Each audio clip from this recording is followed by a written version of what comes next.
Hey you and welcome to this video where I will help you out how to enable 2FA on Delta Exchange. And if you want to do this, the thing that we are going to do is first of all go right here to your dashboard and then we go right here to security.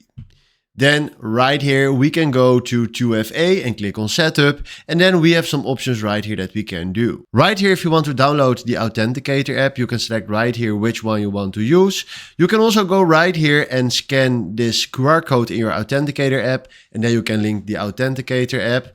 You can also click right here on backup key, and then you will find right here your backup key.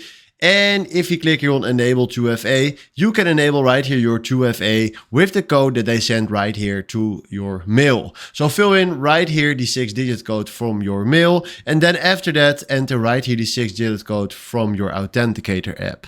So this is the place where you need to be to enable the 2FA in Delta Exchange. Hopefully this was the video where I was looking for. Thanks for watching and have a wonderful day. Ciao.